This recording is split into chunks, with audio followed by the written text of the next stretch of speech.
اور جو national development council ہے جس کے وہ ممبر بنے, جو کہ کونسل پرائم منسٹر صاحب نے بنائی ہے, اس میں بنانے کا مقصد بھی یہی تھا, اور آرمی چیف کو اس میں ڈالنے کا مقصد بھی یہ تھا کہ جب last time belt and road initiative کے تحت چائنا پاکستان اکنامک کوریڈور آیا تھا تو اس وقت پاکستان کے پاس انسٹیٹیوشنل اور سیکورٹی اپریٹس موجود نہیں تھا اتنے بڑے اکنامک ایکٹیویٹی کو سیف گارڈ کرنے کا, اور ابھی دہشت گردی بھی چل رہی تھی.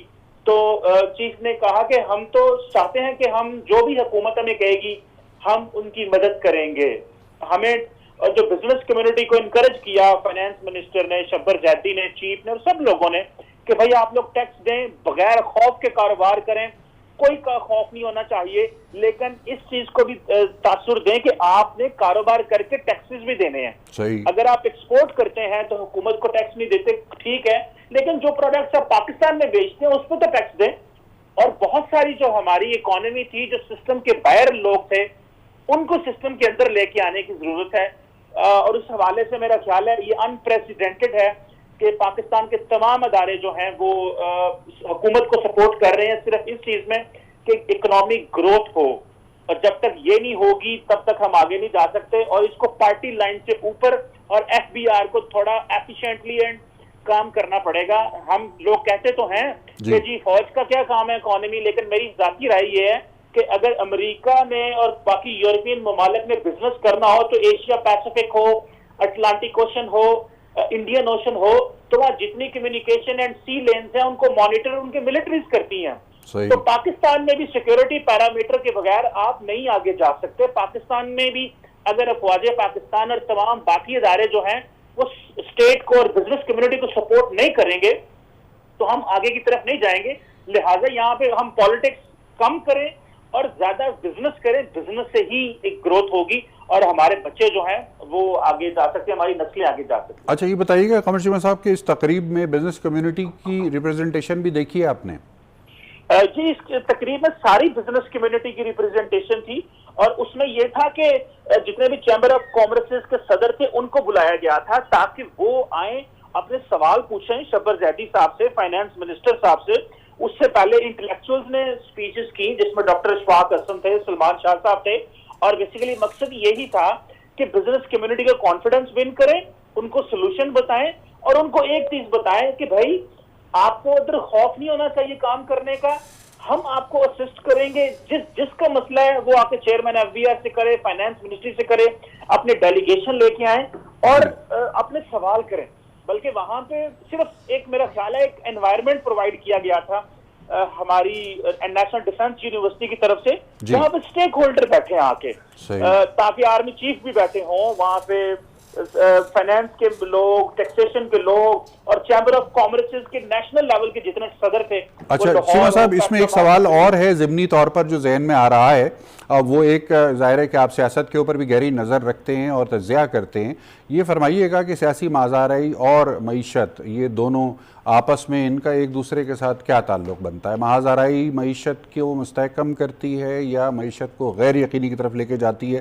اس کا جواب میرا خیال ہے پاکستان کا ہر شہری جانتا ہے. سوال یہ ہے کہ اگر پاکستان آرمی اس حوالے سے انیشیٹو لے چکی ہے تو کیا یہ میسج تمام سیاسی جماعتوں کو جا چکا ہے لاؤڈ اینڈ کلیئر کہ اب ایسی سیاسی مازادرائی کی فضا کا مزید اس ملک کو متحمل نہیں بنایا جا سکتا کہ جس کے نتیجے میں معیشت کے انڈیکیٹرز مسلسل زوال کی طرف جا رہے ہیں؟ بالکل صحیح بات آپ نے کہا کہ دیکھیں جب تک آپ کے پاس اکانومی نہیں ہوگی, آپ دیکھیں آپ کے پاس پولیٹیکل سٹیبلٹی آ گئی ہے.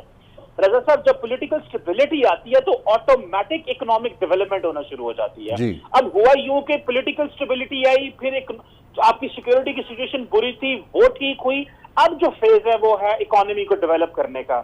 اور اب یہاں پہ آ کے اگر کوئی ایکٹر, کوئی پولیٹیکل فورس یہ کہے کہ جی ہم نے گورنمنٹ کو نیچے گرانا ہے اور منی بل کے خلاف بھی ووٹ ڈالنا ہے, تو وہ ظاہری بات ہے وہ پی ٹی آئی کے خلاف تو ایک ظاہری بات ہے محاذ نہیں ہوگا, وہ ملک کے خلاف محاذ ہوگا. یہاں پہ صرف کسی سیاسی جماعت کا ایجنڈا ڈسکس نہیں کرنا چاہیے. آج خدا نے خاص اگر پی ٹی آئی کی گورنمنٹ چلی جاتی ہے, اگر ایک کیئر ٹیکر سیٹ اپ آتا ہے تو آپ کیا سمجھتے ہیں $100 250 پہ نہیں جائے گا اگر اسی طرح چیزیں چلتی رہیں. سو میرا خیال ہے اسٹیبلٹی ہوئی, پھر ابھی یہ ہے سیکورٹی کی سچویشن ٹھیک ہوئی. ابھی تو انہوں نے یہ بھی کہا چیف صاحب نے کہ ہم نے یہ کہا ہے کہ لوگوں کو باہر سے بلائیں, یہاں پہ وزٹرز آئیں, پاکستان کو دیکھیں, صحیح, ایکسپلور کریں, تاکہ یہاں پہ پولیٹیکل پارٹیز کا کام یہ ہے کہ وہ ہیلپ آؤٹ کریں. جی, سندھ کی ٹورزم انڈسٹری, کے پی کی, بلوچستان کی لوگوں کو ویلکم ان کریں, اور یہ تب تک نہیں ہو سکتا جب تک تمام پولیٹیکل فورسز اس میں ساتھ مل کے, جب تک تمام پولیٹیکل فورسز اور اسٹیک ہولڈر اپنا حصہ نہیں ڈالیں گے اس وقت تک ملک کی معیشت کو مستحکم نہیں بنایا جا سکتا. بہت بہت شکریہ قمر شیما صاحب, قیمتی وقت دیا آپ نے ہمیں. ناظرین, اسٹوڈیو میں لے کے آ رہے ہیں گفتگو کے سلسلے کو, ہمارے ساتھ موجود ہیں محترم جناب رضوان جعفر صاحب, کسی تعارف کے محتاج نہیں, سینئر صحافی اینکر پرسن ہیں اور آج ہمارے شو میں خصوصی دعوت پہ تشریف لائیں. رضوان جعفر صاحب, آپ روزانہ شو کرتے ہیں, آج تھوڑے سے مختلف کرسی پہ بیٹھے ہوئے ہیں. اس ساری صورتحال کو آپ بہت اچھے سے دیکھ رہے ہیں, سیاسی استحکام اور معاشی استحکام کا جو معاملہ ہے, اس میں ایک سوال آتا ہے بار بار, اور یہ ایک چھوٹا سا واقعہ ہے جو میں آپ تینوں مہمانوں کی خدمت میں پیش کر رہا ہوں. بات ہو رہی تھی گزشتہ دنوں کہ چیئرمین سینٹ کی تبدیلی جو ہے وہ کوئی ایک مائل سٹون ہے, ایک پولیٹیکل مائل سٹون ہے جو حزب اختلاف کی جماعتیں لینا چاہتی ہیں. تو میں جس اسٹور سے سودا خریدتا ہوں وہاں پر کاؤنٹر پہ بیٹھے ہوئے لوگوں کے ساتھ اس پر ٹاک ہو رہی تھی. تو وہاں جو صاحب تھے انہوں نے کہا کہ جی معذرت, میں تو جانتا بھی نہیں کہ کون صاحب ہیں چیئرمین سینٹ, مجھے ان کا نام بھی نہیں پتا. اگر ان کی تبدیلی سے چینی کی قیمت 10 روپے کلو کم ہو جاتی ہے اور آٹے کی قیمت 5 روپے کلو کم ہو جاتی ہے تو پھر ضرور ان کو تبدیل کر دیا جائے. کیا کہیں گے اس کے اوپر آپ؟ پبلک سینٹیمنٹ کس حد تک الائن ہے پولیٹیکل ایمبیشنز کے ساتھ اس وقت نظر آتا ہے؟ اچھا جی, سب سے پہلے تو آپ کو بہت بہت شکریہ. تو اس طرح تو پھر جو جس دن نئی گورنمنٹ آئی تھی تو وہ اس دن کیا تبدیلی آ گئی تھی, کوئی سی بھی نئی گورنمنٹ, میں اس گورنمنٹ کی بات نہیں کر رہا, یا جو گھر میں دودھ والا آیا تھا دودھ دینے کے لیے, تو وہ اگلے دن جب گورنمنٹ نئی آئی تو کیا تبدیلی آئی تھی؟ دودھ مہنگا ہو گیا, دودھ مہنگا ہو گیا. چیزیں تو آگے کی جانب بھی بڑھ رہی ہے. جو یہ جو ان ہاؤس تبدیلی ہوتی ہے یا ان ہاؤس جو یہ رائٹ ہے بنیادی طور پہ, ایک پارلیمان کا ایک طریقہ کار بھی ہے. اور اگر آپ یہ بات کر رہے ہیں کہ جمہوریت کا تسلسل رہنا چاہیے اور پارلیمان میں رہتے ہوئے جو ہے پارلیمان کے اندر تبدیلی آنی چاہیے, تو وہ آپ کر سکتے ہیں. مثلا کہیں رانگ بات تو نہیں ہے. جو ایشو ہے اس کے اندر, وہ ایشو یہ ہے کہ یہ صرف ایک تھریڈ ہے کہ آپ سینٹ چیئرمین چینج کرنے جا رہے ہیں, یہ ایک اس لحاظ سے دھمکی ہے کہ ہماری باتیں مان لی جائے, یا یہ آپ کو ریئل میں کرنا بھی ہے, یا جس دن آپ نے اے پی سی بلائی اس دن آپ کو ایک ایجنڈے میں ایک چیز لانی تھی کہ جناب ہم جو ہے متحد ہیں یا ہمارے کچھ ایکشن کے اندر چیزیں آ رہی ہیں, تو اس میں آپ نے یہ پوائنٹ لکھ دیا ہے. دوسرا یہ کہ کوئی متفقہ امیدوار جو ابھی تک سامنے نہیں آیا ہے. اب ڈپٹی چیئرمین اگر پیپلز پارٹی کا ہے تو چیئرمین کیسے پیپلز پارٹی کا ہو سکتا ہے؟ نون لیگ کے جو امیدوار ہیں وہ زیادہ یعنی تعداد زیادہ ہے, تو یہ اس پہ بھی بڑی ڈیبیٹ ہے.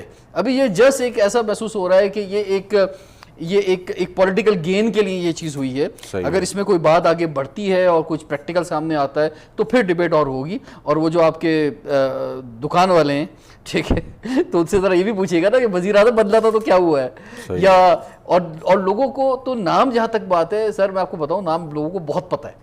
پاکستان میں ہر چوک پہ, ہر چائے کے ہوٹل پہ ہمارے تو جو تبدیلی مختلف جگہوں پہ آتی ہے, عہدے چینج ہوتے ہیں, چھوٹے چھوٹے عہدوں پہ ان کی ہیڈ لائن جب لگتی ہے, یا بڑے بڑے عہدوں پہ جو لوگ چینج ہوتے ہیں ان کے بھی نام پتہ ہوتے ہیں. اچھا ٹھیک ہے, ہمارے ساتھ موجود ہیں سینئر صحافی, کسی تعارف کے محتاج نہیں, محترم جناب رضا رومی صاحب. رضا رومی صاحب, آپ پاکستان تشریف لائے اور آپ نے ہمارے پروگرام میں ناظرین کے لیے وقت نکالا, آپ کا بہت شکریہ.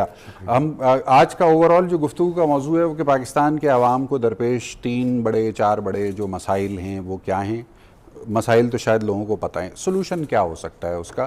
یعنی میں اب تبدیلی گفتگو میں بات کہی تھی کہ ہم ہمیشہ سلوشن کے لیے حکومت یا زیادہ سے زیادہ پارلیمنٹ میں موجود سیاسی جماعتوں کو ہی نیم اور شیم کر رہے ہوتے ہیں, لیکن سلوشن کا حصہ بننے کے لیے شاید پورے 21 کروڑ پاکستانی اسٹیک ہولڈر ہیں. ان تک یہ بات کنوے ہو جائے کہ وہ اپنی زندگی میں کس قسم کی تبدیلیاں لا سکتے ہیں کہ جس سے ان کا ذاتی معیار زندگی بہتر ہو سکے, ان کے خاندان کا, ان کے کنبے کا, ان کے محلے کا, ان کی گلی کا جو آؤٹ لک ہے وہ امپروو ہو سکے. اس حوالے سے کیا مشورے ہیں جو آپ دے سکتے ہیں ان کو ہماری اسکرین کے توسط سے؟ دیکھیے, شکریہ آپ نے مجھے دعوت دی, اور یہ آپ نے جو مسئلوں کی بات کی ہے یہ تو ایک بہت طویل فہرست ہے, آپ کے بھی علم میں ہے, ناظرین کے بھی علم میں ہے. لیکن اگر آج کے حالات میں دیکھا جائے تو سر فہرست جو اس وقت مسئلہ درپیش ہے پاکستان کو وہ معیشت کا ہے, جس میں کہ معاشی ترقی جو ہے وہ نیچے کی طرف جا رہی ہے. بے روزگاری یوں سمجھیے پاکستان کا ایک سب سے بڑا مسئلہ ہے, کیونکہ جو ہمارے ہاں ایک یوتھ بلج آیا ہے پچھلے 15-20 سال میں, اس وقت سالانہ لاکھوں کی تعداد میں نوجوان جو ہیں وہ لیبر مارکیٹ میں آ رہے ہیں اور نوکریاں نہیں ہیں. اور اگر اکانومی جو ہے وہ اسی طرح سکڑتی رہی تو وہ نوکریاں کہاں سے آئیں گے؟ وہ نوکریاں نہیں ملیں گی تو وہ نوجوان کیا کریں گے؟ وہ کہاں جائیں گے اور وہ کیا کھائیں گے؟ وہ کیا ان کا خواب ہوگا؟ تو سر فہرست اس وقت بے روزگاری کا مسئلہ ہے جو کہ معیشت سے جڑا ہے ڈائریکٹلی. دوسری بات جو آپ نے بات کہی وہ یہ ہے, وہ بھی یہی مسئلہ بن رہا ہے کہ مہنگائی کا جو مسئلہ ہے. ابھی آپ نے کہا میں کافی مہینوں کے بعد آیا اور جس طرح سے گیس, بجلی, کھانے پینے, ٹرانسپورٹ, ہر چیز کے نرخ جو ہیں ان میں اضافہ ہو چکا ہے. اور وہ اور قطع کلامی کی معذرت, آپ نئے پاکستان میں پہلی مرتبہ آئے ہیں؟ نہیں, میں پہلے بھی آ چکا ہوں نئے پاکستان میں, اور یہ کہ اور بڑی توقعات کے ساتھ آیا ہوں, دوبارہ 2-3 بار آ چکا ہوں. تو بات یہ کہ وہ مہنگائی کا جو مسئلہ ہے, اب اس کا پرابلم یہ ہے کہ وہ عام آدمی جن کی تنخواہیں, ابھی دیکھیے منیمم ویج کوئی 17-18 ہزار روپیہ فکس کیا گورنمنٹ نے. آپ مجھے بتائیے کیا 18 ہزار روپے میں ایک خاندان یا ایک شخص بھی گزارا کر سکتا ہے؟ اس کا جواب نفی میں ہے.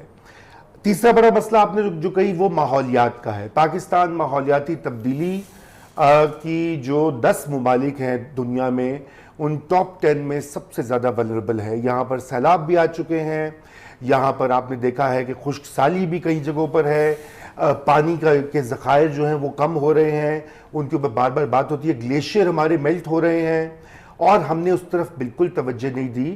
ہم نے اپنے درخت کاٹ کر یوں سمجھیے کہ ماحول کو اور خراب کر دیا. اور اگر آپ دیکھیں کہ شہروں کا جو حال ہے, کہ لاہور جو ہے, آپ اعداد و شمار دیکھیں کہ کتنے سالوں سے لاہور دنیا کے ٹاپ 3 یا 4 پولیوٹڈ شہروں میں سے ہے. لاہور, فیصل آباد, پشاور اور دیگر اور فیصل آباد. اب بات یہ کہ آپ اگر اس ہوا میں آپ کے بچے پلے بڑھیں گے تو وہ سگریٹ پینے سے نہیں مریں گے, وہ اس ہوا کو بریتھ کرنے سے ان کو بیماریاں لاحق ہو جائیں گی. چوتھا مسئلہ جو آپ نے چونکہ 4 کہے تھے, میں 4 پہ اکتفا کروں گا, اور چوتھا ہے مقامی حکومتوں کا. مقامی حکومت ایک ایسا سٹرکچر ہے جو کہ عوام کو ڈائریکٹلی فیسیلیٹیٹ کرتا ہے, عوام کے مسائل کو حل کرتا ہے, عوام اور ریاست کے رشتے کو جوڑتا ہے. اس پر ہمیشہ لپ سروس دی جاتی ہے. پچھلی گورنمنٹس نے اس کے اوپر جو ہے توجہ نہیں دی. پہلے پی پی پی کی گورنمنٹ تھی, انہوں نے تو الیکشن بھی نہیں کروائے.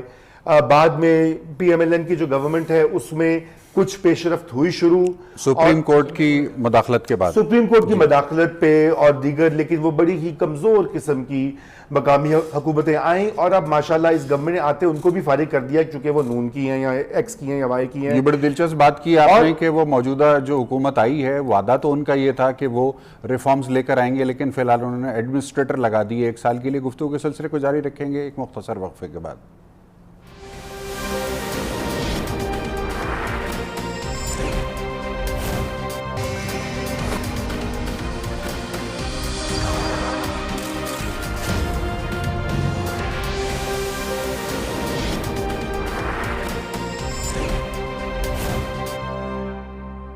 وقفے کے بعد خوش آمدید. ہمارے ساتھ موجود ہے اسٹوڈیو میں سینیٹر انوار الحق کاکڑ صاحب, ترجمان ہیں, بلوچستان عوامی پارٹی کے سینئر رہنما ہیں, حکمران اتحاد کا کلیدی حصہ بھی ہے ان کی جماعت. سینیٹر صاحب السلام علیکم. سینیٹر صاحب, سوال چیئرمین سینٹ کی تبدیلی, کیونکہ آپ سینٹ سے تعلق رکھتے ہیں تو یہ سوال آپ کی طرف آتا ہے. چیئرمین سینٹ کی تبدیلی آبجیکٹو کیا نظر آتا ہے اس کا؟ دیکھیں جی, میں جب سے یہ ڈسکورس سٹارٹ ہوا ہے, بہت سارے لوگ اس میں 2 بنیادی نقطوں کو اٹھاتے ہیں. ایک یہ کہ ان کا ڈیموکریٹک رائٹ ہے اور ان کے پاس نمبر گیمز ہے, جس سے کوئی اختلاف ہی نہیں کر رہا. نہ ہم نے کہا ہے کہ یہ نان ڈیموکریٹک موو ہے, نہ ہم یہ دعویٰ کر رہے ہیں کہ ہمارے پاس نمبر گیم زیادہ ہے. یہ بات جب شروع ہوئی تھی ایک پولیٹیکل کوسچن کے طور پہ, ہم پاکستان کی بڑی سیاسی جماعتوں کے پاس, پاکستان کے عوام کے پاس لے کر گئے کہ 50 سال میں آخر سینٹ کی ضرورت کیوں پیش آئی آئینی طور پہ. وہ اس لیے آپ کو ضرورت پیش آئی کہ آپ ایک سینس آف ایکوالٹی جو تھی وہ فیڈریٹنگ یونٹس کو ٹرانسلیٹ کرنا چاہتے تھے, ان کو ریئلائز کروانا چاہ رہے تھے. لیکن اس ریئلائزیشن کے پروسیس میں لگ بھگ 50 سال کے قریب گزرنے کے باوجود ٹینجبل وے میں, سبسٹینٹڈ وے میں بلوچستان کے حصے میں کبھی آئی نہیں. تو ہم نے ان کے سامنے یہ نقطہ رکھا کہ جناب 50 سال میں کوئی ایک شخص بھی ایسا نہیں تھا جو اس منصب کے اہل تھا جس کو بلوچستان سے کنسیڈر کیا جاتا. تو ہمیں جواب یہ ملتا تھا کہ جی وہ ڈپٹی چیئرمین تو آپ کو دیتے ہیں نا, یعنی جیسے ہم سیکنڈ کلاس سٹیزن ہیں اور ایک ایلوکیٹڈ پوزیشن ہے بلوچستان کے حوالے سے اور وہی ان کو دی جائے گی. جب ہم نے اس پہ تھوڑی بہت سٹرگل کی, بہت ساری پارٹیاں بشمول پاکستان پیپلز پارٹی جس کے ہم مشکور ہیں, پی ٹی آئی جنہوں نے پہلا سٹانس ہمارا تسلیم کیا, M Q M, FATA former جو موجودہ کے پی کا حصہ بن چکا ہے, ان تمام دوستوں نے اپنی اس وقت کی بھی پولیٹیکل ایسی ریالٹیز تھیں جس میں ان کو اپنے کینڈیڈیچر کے حوالے سے کو بہت مضبوط پوزیشن نہیں نظر آ رہی تھی. تو سب کے لیے ون ون سچویشن بن گئی اور ہمارے حصے میں یہ منصب آ گیا. اب ہم یہ عرض کر رہے ہیں کہ جناب نہ تو ہمارا نمبر گیم کے حوالے سے یہ کبھی کلیم تھا نہ یہ رائٹ تھا. جب نہ کلیم تھا اور نہ رائٹ تھا تب آپ نے دے دیا. اب ایسی کیا بات ایک سال میں ہو گئی ہے کہ آپ نے جو ایک گڈ جسچر کے تحت ایک اچھے پیغام کے طور پہ, and it was well received in Balochistan. آج ساجد سنجین صاحب کو موقع ملا ہے, کل ہو سکتا ہے اختر منگل صاحب کی جماعت سے کسی کو مل جائے, پرسوں کسی اور جماعت سے مل جائے, پشتونخوا ملی عوامی پارٹی کو مل جائے, جے یو آئی کو, کسی کو بھی مل سکتا ہے. لیکن ہم نے ایک بنیادی نقطہ تسلیم کروا لیا کہ بلوچستان کا اس منصب پہ حق بھی ہے اور وہاں کے لوگ اس کے اہل بھی ہیں. اچھا, تو اس کو آدھے ٹینیور میں ریورس کرنا میرے خیال میں ایک پولیٹیکلی اچھا پیغام نہیں جائے گا. باقی نہ تو اس سے حکومت کو کوئی نقصان ہونا ہے, نہ حکومت نے اس میں ڈیفینسو ہونا ہے, نہ ہم جس اکنامک میس کا شکار ہیں اس کی کوئی ریورسل ہونی ہے. آپٹکس میں بھی اس کی کوئی ویلیو نہیں ہے. آپٹکس میں اس لیے ویلیو نہیں ہے کہ نیشنل اسمبلی میں جو کیبنٹ ہے, کیبنٹ کی فارمیشن پہ یا فیڈرل گورنمنٹ کی فارمیشن پہ تو رتی برابر کا فرق نہیں پڑے گا. صحیح. تو ماں سوائے اس کے کہ شاید کسی اور سیاسی پارٹی کو فیڈریشن کے اندر ایک اہم آپ کی جماعت ایک طرح سے کہا جائے تو غلط نہ ہوگا کہ نیوٹرل گیئر میں ہے اس حوالے سے, اور جس طرف بھی صورتحال جاتی ہے آپ اس صورتحال کے لیے تیار ہیں. دیکھیں ہم اپنی پوری کوشش کر رہے ہیں. ہم نے مختلف سیاسی جماعتوں سے رابطہ بھی کیا ہے اور ہم نے یہ پوری بات ان کے سامنے رکھی ہے کہ گرچہ اس وقت ماحول تلخ ہے سیاسی ملک میں مختلف بڑی سیاسی جماعتوں کا, لیکن اس کا وکٹم ہم کیوں بن رہے ہیں؟ بفرض مال اگر وہ موجودہ حکومت سے پیپلز پارٹی کی کچھ شکایات ہیں یا پی ایم ایل این کی شکایات ہیں تو ان شکایات کو بنیاد بنا کر بلوچستان کے حصے میں جو ایک آئینی پوزیشن ملی تھی اس کو ریورس کرنے کا کوئی پولیٹیکل ریشنل نہیں بن رہا. لیکن اگر اس کے باوجود وہ ضد پہ اڑتے ہیں اور وہ کہتے ہیں نہیں ہم نے کر کے رہنا ہے تو یہ روش بھی رجسٹر ہوگی لوگوں کے ذہنوں میں, وہ بھی سامنے آئے گی. یعنی انہوں نے اپنا سیاسی حق اگر استعمال کیا تو وہ بہرحال سامنے آ جائے گا. ہم اس کو ڈیموکریٹک ہی سمجھتے ہیں, ایسا نہیں ہے کہ ہم نے اس کو رضوان جعفر صاحب ایمنسٹی اسکیم چل رہی ہے اس میں تھوڑی سی ایکسٹینشن بھی ہو گئی اس لیے کہ جو مطلوبہ نتائج تھے وہ شاید ان کا حصول نہیں ہو سکا. لوگوں کا ٹرسٹ شاید ابھی تک اتنا حکومت کے ساتھ نہیں بنا کہ وہ اتنا پیسہ دے دیتے کہ جتنے کا تخمینہ لگایا گیا تھا. آج میرے سامنے الیکشن کمیشن آف پاکستان کا ڈیٹا آیا جس کے اندر ہمارے جو پارلیمنٹری لیڈرز ہیں ان کے ایسٹس کی ڈیٹیلز آئی ہیں. وزیر اعظم جناب عمران خان صاحب کی جو ای سی پی کے ڈیٹا کے مطابق تقریباً 10-10.5 کروڑ روپے ان کی ٹوٹل ایسٹ ویلیو ہے. تو ایک ایسا ملک جس کے وزیر اعظم صاحب کی ایسٹ ویلیو 10.5 کروڑ ہے, اسلام آباد میں ایک کنال کا جو مکان ہے وہ بھی اس سے زیادہ پیسوں کا آتا ہے, جبکہ ان کی رہائش گاہ جو ہے وہ بنی گالہ میں 300 کنال کا مینشن ہے جس میں وہ رہتے. تو کیا پاکستان کے عوام کے لیے یہ پازیٹیو میسیج ہے کہ وہ سب بھی اپنے اپنے ایسٹس اسی انداز سے ڈکلیئر کریں؟ اس حساب سے آپ کی ایسٹ ویلیو کو 20-25 ہزار روپے ہی بنے گی میرا خیال ہے. اگر اس میں یہ کہ رضا بھائی بات یہ ہے کہ جو ایک پراپرٹی کے حوالے سے جو ایک ایشو چل رہا ہے مسلسل کہ آپ ڈکلیئر یعنی جب آپ رجسٹرڈ کروانے جاتے ہیں تو کس اماؤنٹ کے اندر رجسٹرڈ ہوتا ہے, اور جب آپ نے لیا ہوتا ہے وہ جس وقت لیا ہوتا ہے پراپرٹی اس وقت کا آپ شو کر رہے ہوتے ہیں. پھر آپ نے جو خاص طور پہ جیسے ان کا بنی گالہ کا ہے وہ گفٹ کے طور پہ وہ منی گفٹ کے طور پہ شو کی اور کہ وہاں سے آئی تھی اور بیگم کی جانب سے اس کو پھر ثابت بھی کیا گیا. تو اس میں یہ بات کہی گئی تھی کہ جب یہ ایمنسٹی اسکیم آ جائے گی اور اس کے بعد جب اس کی لاسٹ ڈیٹ ہوگی اس کے بعد ایف بی آر کے ساتھ ایکچوئل ہم اماؤنٹ پہ جائیں گے کہ پراپرٹی کی ایکچوئل اماؤنٹ ہے کیا. اگر اس کا موازنہ کیا جائے تو پھر تو یہ جتنے بھی فگرز آئے ہیں صرف وزیر اعظم کے نہیں اور بھی لوگوں کے جو آئے ہیں وہ سب پھر مذاق محسوس ہو رہے ہیں.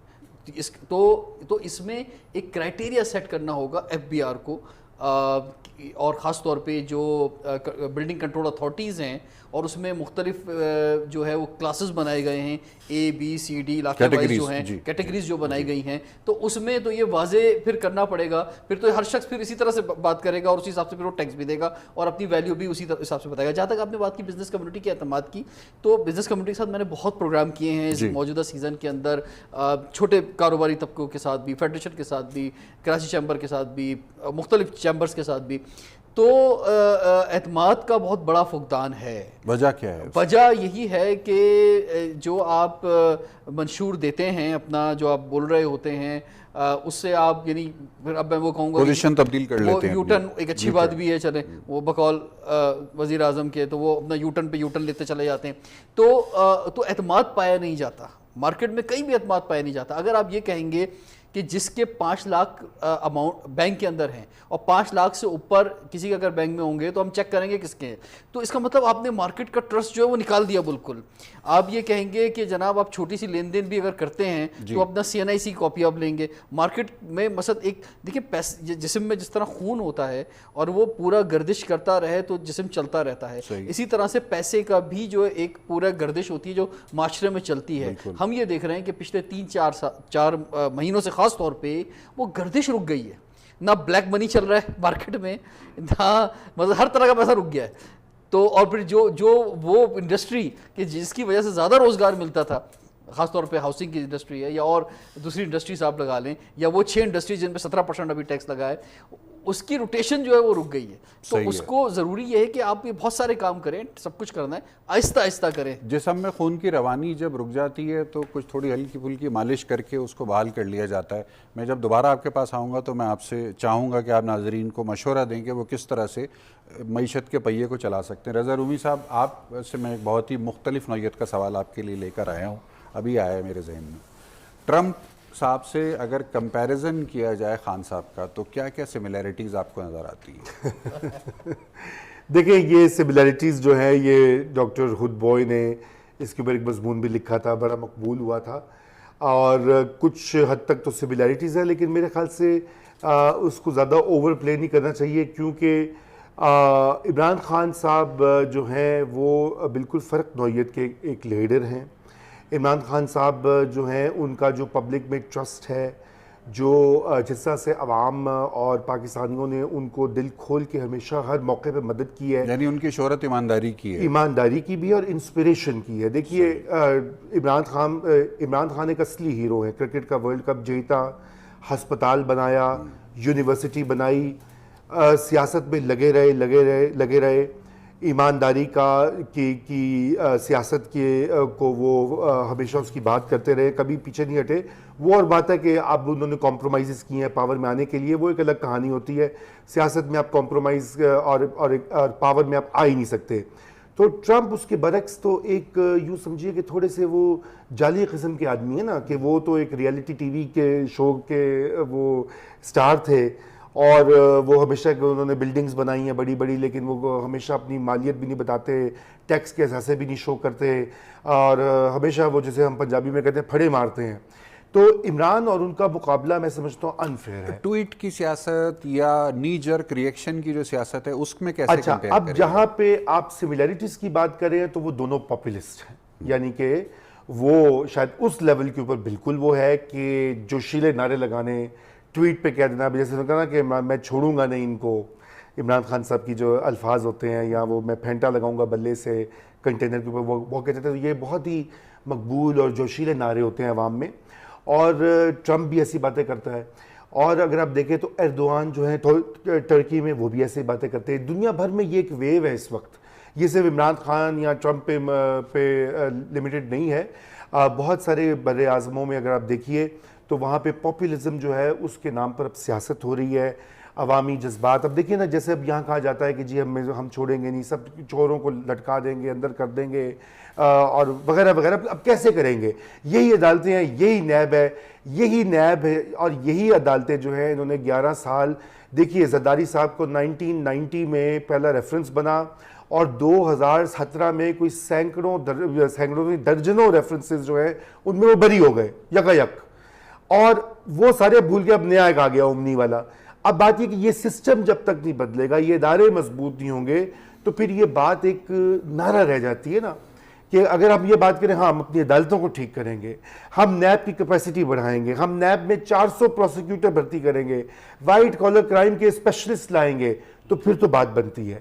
لیکن یہ کہنا کہ جی ہم اپنی ایک 10-15 ارکان کی حکومت میجورٹی کی گورنمنٹ کی بنیاد کے اوپر چھوڑیں گے نہیں, یہ تو ایک نعرہ ہے.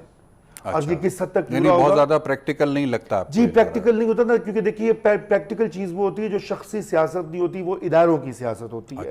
یعنی کہ پاکستان میں آپ مسائل کی بات کرتے ہیں, لوکل گورنمنٹ پہ ہم نے بات کرے تھے, اسی سے جوڑی ہوئی بات ہے کہ سب سے بڑا پاکستان کا آپ کوئی سروے دیکھ لیں پچھلے 20 سال میں, آپ لوگوں سے پوچھیں کہ لوگ اگر کس ادارے سے ناخوش ہیں, وہ سب سے پہلے کہیں گے پولیس, نمبر 2 پہ محکمہ مال, نمبر 3 پہ تعلیم. آپ اٹھا لیجئے, میں آپ کو یقیناً کہ چونکہ میں نے اس پہ کام کیا ہے, تحقیق کی ہے, پولیس, محکمہ مال, تعلیم, صحت عامہ, اور پھر صحت عامہ, اور پھر بجلی وابدہ. ٹھیک ہے, آپ محتسب جو ہوتے ہیں صوبائی یا فیڈرل, ان کی رپورٹس اٹھا لیجئے ہر سال کی.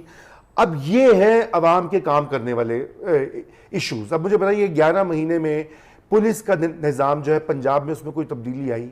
کچھ بھی نہیں خاص آئی. کیا اسلام آباد کی حد تک بھی ماڈل پولیس بنی ہے؟ کے پی میں وہ کہتے ہیں کہ بنی ہے, کم از کم اسی کو ریپلیکیٹ کر دیجئے.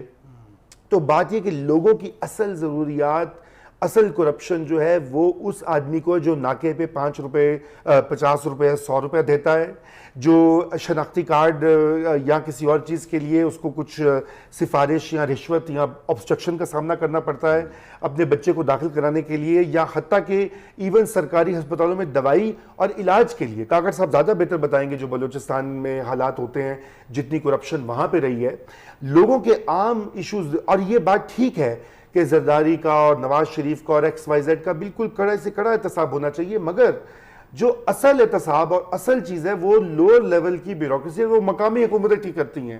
یہ دیکھیں میں اپنا نکلوں تو مجھے کسی پیسے دیے بغیر, تنگ کیے بغیر میں اپنی زندگی جی سکوں. یعنی پبلک سروس ڈیلیوری سے متعلق جو ادارے ہیں ان کی طرف آپ کا اشارہ ہے. کاکڑ صاحب, بلوچستان کی حکومت آپ کی جماعت کے پاس ہے, بلوچستان کا بجٹ آ چکا ہے. میں چاہوں گا کہ اگر آپ ہمارے ناظرین کو بتائیں کہ اس مرتبہ بجٹ میں بلوچستان کے عوام کے لیے کیا اچھی خبریں رکھی ہیں آپ؟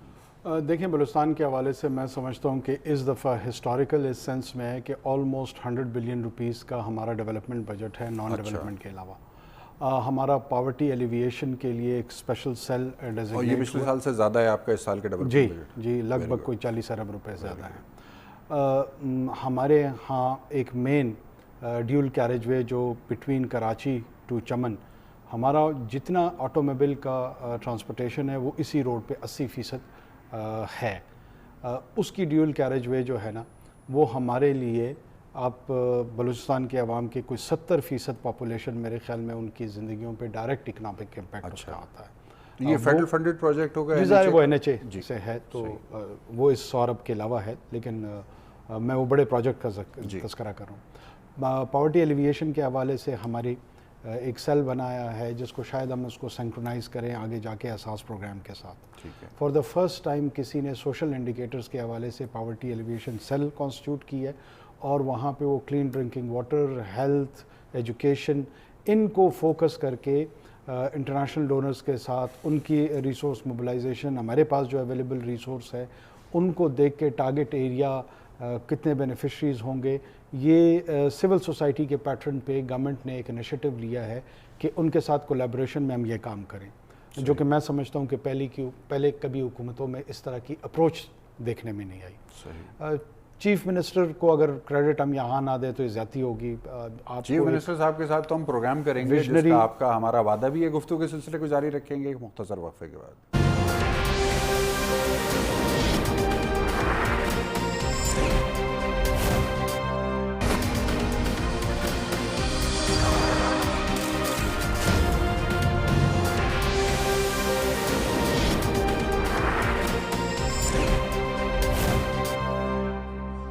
وقفے کے بعد ایک مرتبہ پھر خوش آمدید. رضوان جعفر صاحب, نوجوانوں کی مختلف تنظیموں سے آپ کا پرانا درینہ تعلق چلاتے بھی ہیں. نوجوان پاکستان کی آبادی کا 60-70% لگ بھگ ہے اس وقت, جو 30 سال سے کم عمر جس کو کہا جا سکتا ہے. نوجوانوں کے لیے کیا میسیج ہے آپ کا؟ نوکری, روایتی نوکری کی تلاش میں رہیں یا کچھ انوویشن ہو سکتی ہے ایسی کہ جس سے معیشت میں اپنا حصہ ڈال سکیں نوجوان؟ دیکھیے کوئی ایک ماڈل ایسا نہیں ہے کہ جس پر ہم کہیں کہ جناب یہ کر لیں آپ. اچھا, یہ تو ڈیپینڈ کرتا ہے کہ کس کا کیا بیک گراؤنڈ ہے, کہاں سے وہ آ رہا ہے, اس نے کیا پڑھا ہے, کس لیول پہ اس نے چیزیں حاصل کی ہیں. اگر یونیورسٹی سے 16 سال کی ڈگری لے کے آیا ہے. دیکھیے ایک پرابلم یہ بھی ہے نا کہ ہمارا نظام کیا ہے, تعلیمی نظام کیا ہے, ہم کس طرح کے بچے جو وہ پروڈیوس کر رہے ہیں. اور اگر مثال کے طور پہ یعنی پورا نظام ہمارا پیسے کی بنیاد پہ کھڑا ہوا ہے, جس کے بعد جتنا پیسہ ہے وہ اس حساب سے اس اسکول میں جاتا ہے, اس حساب سے کالج میں جاتا ہے, اس حساب سے یونیورسٹی میں جاتا ہے, پھر باہر بھی چلا جاتا ہے, سب چیزیں. تو اٹ ڈپینڈ کہ کون کس جگہ سے کس بیک گراؤنڈ سے آ رہا ہے. لیکن جو ایک بڑا جو نوجوانوں کا طبقہ ہے وہ پڑھا لکھا بے روزگار ہم جو ہے وہ ملک کے اندر نکال رہے ہیں. یہ ایون آپ انجینئرز دیکھ لیں, آپ ڈاکٹرز دیکھ لیں, آپ کسی بھی ایون آئی ٹی شعبے کے اندر بھی آپ کسی حد تک یعنی ہمیں امپلائیبل یوتھ ڈیولپ کرنی چاہیے. اب یہ کہ انٹرپرینورشپ کا دور ہے, اب آگے جو ہے وہ ہمیں یہی دیکھنا ہوگا کہ بڑے ایک تو اسکل کا اور ووکیشنل ٹریننگ کا, اسکل ڈیولپمنٹ کا دور ہے, اس طرف لوگوں کو آنا ہوگا. کیونکہ بہت بڑی تعداد ہے نوجوانوں کی. کتنے لوگ ہیں جو ہائر ایجوکیشن میں جاتے ہیں, کتنے لوگ ہیں جو ہائر ایجوکیشن حاصل کرتے ہیں. تو اب اس میں اسکل ڈیولپمنٹ میں, ووکیشنل ٹریننگ کے اندر, پھر انٹرپرینورشپ پروجیکٹ کے اندر. اب آپ دیکھیں اسٹارٹ اپس جو ہیں, اب ٹیکنالوجی کا دور ہے اس وقت. نیو اسٹارٹ اپس جو ہیں وہ یعنی میں دیکھ رہا ہوں کہ دنیا میں جو بڑے بلینئرز ہیں وہ ہیں ٹیک بلینئرز. بالکل. اب تو ہم نے بہت سی کانفرنسز اس موضوع پہ کی ہیں اور ہم دیکھ رہے ہیں کہ 30 ایئرس کے اندر یعنی اگر آپ نے 25 ایئرس کے اندر یا 22 ایئرس کے اندر بھی نئے اسٹارٹ اپس شروع کیے ہیں تو آپ 5 سال 6 سال میں وہ ترقی حاصل کر رہے ہیں جو کہ ماضی میں اس کی مثال نہیں ملتی ہے. پاکستان میں ہو رہا ہے اور اس سلسلے میں کافی حد تک کام ہو بھی رہا ہے. ایسے سینٹرز بن رہے ہیں, ایسے ادارے بن رہے ہیں. دیکھیں جہاں حکومت اویئر نظر آتی ہے آپ کو ان چیلنجز سے یا تھوڑا ڈسکنیکٹ ہے؟ نہیں, حکومت کا تھوڑا سا فوکس تو ہے اس کے اوپر, ایسا نہیں ہے کہ بالکل نہیں ہے. اور اس میں ادارے جو ہیں, بہت سے ادارے جو ہیں وہ ایسے بن گئے ہیں. اب میں کسی کا نام لوں نہ لوں ایک ایسی بات ہو جائے گی, لیکن ہمارے ایسے سینٹرز بن گئے ہیں. ایون میں کوئٹہ بھی سر آ رہا ہوں اور آپ کے بھی جو انکیوبیشن سینٹر بن گیا ہے کوئٹہ کے اندر, تو وہاں پر بھی ہم جو وہ نوجوان جو بلوچستان کے جو اسٹارٹ اپ شروع کرنا چاہتے ہیں یا کر رہے ہیں ان کے ساتھ بھی ہم ایک ڈائلاگ کرنے آ رہے ہیں. اسلام آباد, کراچی, لاہور تو ہم کرتے رہتے ہیں, لیکن ہم چاہتے ہیں پشاور میں, کوئٹہ میں, وہاں کے نوجوان بھی ٹیکنالوجی کی فیلڈ میں اور جو جہاں وہ بہت جلدی بہت کچھ حاصل کر سکتے ہیں اس طرف وہ آگے بڑھیں. صحیح ہے. رضا رومی صاحب, افسر شاہی سے تعلق رہا آپ کا خاص طور پہ, چیئرمین بدل دیا ایف بی آر کا, شبر زیدی صاحب کو لے آئے, نیک نام ہیں, ماہر ہیں, بڑی شہرت ہے ان کی. 22,000 ہے نفری نیچے ایف بی آر کے اندر افسران اور اہلکاروں کی, جن کا مزاج, جن کا کام کرنے کا طریقہ کار ایک جیسا ہے, جس سے آپ بھی واقف ہیں, میں بھی, اور ہر وہ شخص جو کاروبار کرتا ہے وہ بھی واقف ہے. تو خالی شبر زیدی کو بدلنے سے وہ سب کا ایٹیٹیوڈ چینج ہو جائے گا کیا؟ ایک آدمی اس کا ٹرسٹ ڈیولپ ہو جائے گا کہ وہ اپنا گوشوارے درست طور پر بھر کے دے دے کہ جبکہ کمشنر وہی ہے, ڈپٹی کمشنر وہی ہے, ریجنل کمشنر وہی ہے؟ دیکھیے تھوڑا بہت فرق پڑتا ہے, ظاہری بات ہے. جو ٹاپ پہ ہوتے ہیں ان کے آنے سے لوگ متحرک ہو جاتے ہیں. اگر ان کو پتہ ہے کہ وہ اس گروپ یا اس مافیا کا حصہ نہیں ہے تو پھر وہ ان کی جواب دہی بھی کر سکتے. تو اس لیے کچھ فرق تو پڑتا ہے, لیکن بات یہ ہے کہ وہ کافی نہیں ہوتا. اگر شاید آپ کے علم میں ہوگا کہ ورلڈ بینک نے پاکستان میں میرے خیال سے ملینز آف ڈالرز کے ٹیکس ریفارم پروجیکٹ کے لیے پیسے دیے ہیں. پچھلے کوئی 1 دہائی سے وہ ایک منصوبہ ہے, وہ سفید ہاتھی کی طرح چلے جا رہا ہے. نتائج اس کے کچھ نہیں نکل رہے. کیوں نہیں نکل رہے؟ کہ اس پہ جو بات چیت ہوتی ہے, اس پہ جو اصلاحات تجویز کی جاتی ہیں, ان پر عمل درآمد نہیں ہوتا. ان پہ عمل درآمد کیوں نہیں ہوتا؟ بیوروکریسی ریزسٹ کرتی ہے, سیاسی ول نہیں ہوتی, سیاستدان اس طرح سے اس کو امپورٹنس نہیں دیتے. میرے خیال سے ایک کام جو شبر صاحب کر سکتے ہیں کہ وہ ٹیکس ریفارم پروجیکٹ کی ساری رپورٹس نکلوائیں اور کسی کی ڈیوٹی لگائیں کہ اس کی جو مین سفارشات کیا تھیں ادارے کو 22,000 کی نفری کو ٹھیک کرنے کے لیے, اور اس کے اوپر فوری طور پہ کارروائی کریں. دیکھیے یہ کام لانگ ٹرم ہوتا ہے, اوور نائٹ ہوتا نہیں ہے, لیکن اس کا آغاز کیا جا سکتا ہے. میں آپ جو پہلے رضوان سے بات کر رہے تھے یوتھ کی, میں دیکھیے اس میں تھوڑی سی بات یہ کہنا چاہتا ہوں کہ یہ بات سچ ہے کہ پڑھے لکھے لوگ نکل رہے ہیں، ان کو نوکریاں نہیں مل رہی اور ٹیک سٹارٹ اپس بھی ہو رہے ہیں. وہ معاشرے کا ایک خاص طبقہ ہے جس کے پاس یہ اپرچونیٹیز ہیں. جو بیشتر نوجوان لوگ ہیں جو دیہاتوں سے، چھوٹے قصبوں سے، شہروں سے نکلے، ان کے پاس تو وہ تعلیم بھی نہیں ہے، ان کے پاس وہ ووکیشنل ٹریننگ بھی نہیں ہے کہ جس سے وہ ایک ڈیسنٹ ایک امپلائمنٹ حاصل کر سکیں. جو ہمارے سرکاری ادارے ہیں جیسے یہ ٹیفٹا اور نیفٹا، یہ 1 یا 2% ڈیمانڈ کو میٹ کرتے ہیں، باقی سب ڈیمانڈ پرائیویٹ سیکٹر میٹ کرتا ہے. آپ نے دیکھا ہوگا کہ مستری کی دکان پہ چھوٹا بچہ وہ سیکھ رہا ہوتا ہے گاڑی، ٹریکٹر ٹھیک کرنا، گاڑی ٹھیک کرنا، اس کی ٹریننگ ویسے ہوتی ہے.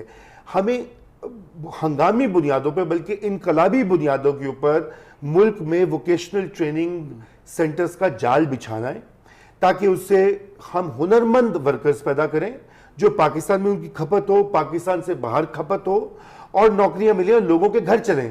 یہ آپ کو میں بتا رہا ہوں کہ یہ ہم ایک آہستہ آہستہ ایک بہت ہی خطرناک صورتحال کی طرف بڑھ رہے ہیں جہاں پہ لاکھوں کی تعداد میں نوجوان ہوں گے اور اس طرح کی نوکریاں دستیاب نہیں ہوں گی مارکیٹ میں اگر معاشی ترقی نہ ہوئی. اور پھر کیا ہوگا ہمیں وہ سوچنا کوئی اتنا مشکل نہیں ہے. میرے خیال سے یہ ٹاپ پرائیورٹی ہونی چاہیے. عمران خان صاحب کا تو سارا پولیٹکس یوتھ کے گرد رہی ہے، یوتھ کو جنہوں نے موبیلائز کیا ہے، اس کو سیاسی شعور دیا ہے. ابھی جو یوتھ کی کاؤنسل بھی قائم کی ہے، میں پڑھا تھا کل پرسوں اخبار میں، اور وہ بڑے اچھے اقدامات ہیں، لیکن اب اس کو ایک سٹیپ آگے بڑھا کر عملی طور پر پرائیویٹ سیکٹر کی مدد سے سب سے پہلا یہ کام، اگر یہ 2 سال کے اندر بھی یہ چیزیں کر جائیں گے تو میں سمجھتا ہوں یہ اس گورنمنٹ کی بہت بڑی کنٹریبیوشن ہوگی. اچھا ٹھیک ہے. انوار اللہ کاکڑ صاحب، بلوچستان سے آپ کا تعلق. بلوچستان ورجن ٹیریٹری ہے اگر کاروباری نقطۂ نگاہ سے دیکھا جائے. یہ ایک دیوانے کی بڑھ جیسا سوال ہے جو میں آپ کے سامنے رکھ رہا ہوں. کیا یہ ممکن ہے کہ بلوچستان کے اندر اس نوعیت کے فری زونز بنائے جا سکیں کہ جس نوعیت کے گلف کنٹریز کے اندر رہے ہیں یا سنگاپور یا ہانگ کانگ میں رہے؟ کیا یہ چیز ممکن ہے سیاسی طور پر، آئینی طور پر، قانونی طور پر؟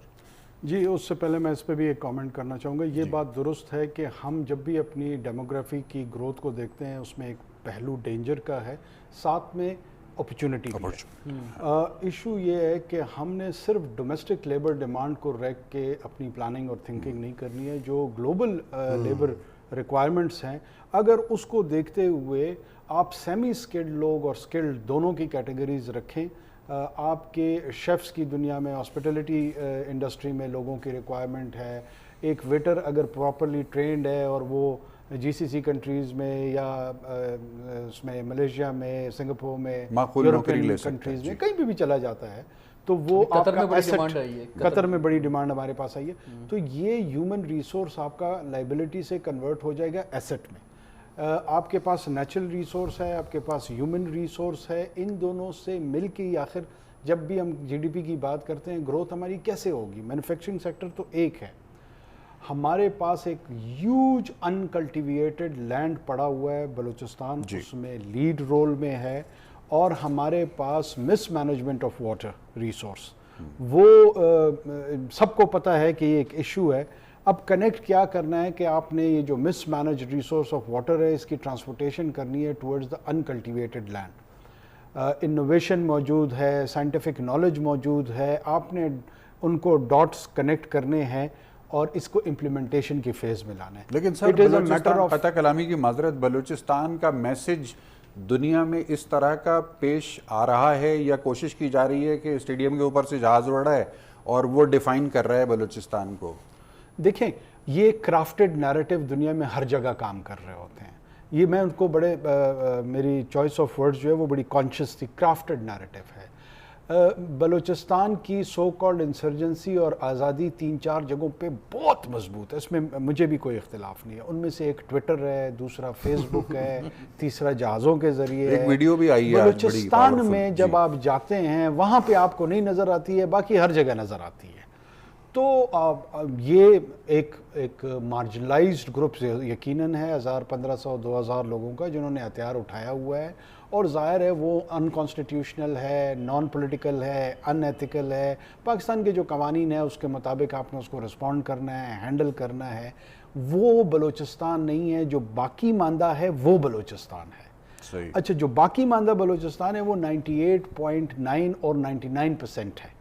اب اس 99% کی ریکوائرمنٹ کیا ہے؟ وہی لوکل گورننس سے جڑے ہوئے مسائل، تعلیم اس کا مسئلہ ہے، صحت اس کا مسئلہ ہے، کلین ڈرنکنگ واٹر اس کا مسئلہ ہے، امپلائمنٹ اس کا مسئلہ ہے. یہ تمام چیزیں گورننس سے ہی جڑی ہوئی ہیں اور لوکل گورننس سے ڈائریکٹلی جڑی ہوئی ہیں. بلوچستان کا جو پوٹینشیل ہے، لوگ ہمارے نیچرل ریسورس کو، جس میں ہم منرل ریسورس کو فوکس کر کے بات کرتے ہیں، میرا اپنا یہ خیال ہے کہ جو ایگریکلچر اور لائف اسٹاک کا پوٹینشیل بلوچستان میں موجود ہے، we can become a food basket of the whole region. ہمارے پاس پاکستان، ناٹ جسٹ پاکستان میں ریجن کی عرض کر رہا ہوں. بات یہ ہے کہ ہم اپنی پرائورٹیز درست کر لیں. ہم اپنی پرائورٹیز کو درست اگر کر لیں تو بلوچستان کا پوٹینشیل نہ صرف پاکستان بلکہ اس پورے ریجن کے لیے ایک فوڈ باسکٹ کے طور پر ہو سکتا ہے. سینیٹر انور الحق کاکڑ صاحب نے بہت خوبصورت یہ بات کہی ہے. دیکھتے ہیں ناظرین کہ حکومت کی ترجیحات کیا رہتی ہیں اور عوام ان ترجیحات کے ثمرات کو کب اور کتنے عرصے میں اپنی طرف بڑھتا ہوا محسوس کرتے ہیں. ناظرین، آج کے پروگرام میں ہمارے ساتھ سینئر پینل موجود تھا. مہمانان گرامی کا بہت شکریہ کہ انہوں نے اپنا قیمتی وقت ہمارے ناظرین کے لیے نکالا کر. انشاءاللہ ایک نئے موضوع کے ساتھ آپ کی خدمت میں دوبارہ حاضر ہوں گے. تو تب اپنا بے حد خیال رکھیے گا. جی پاکستان کے لیے.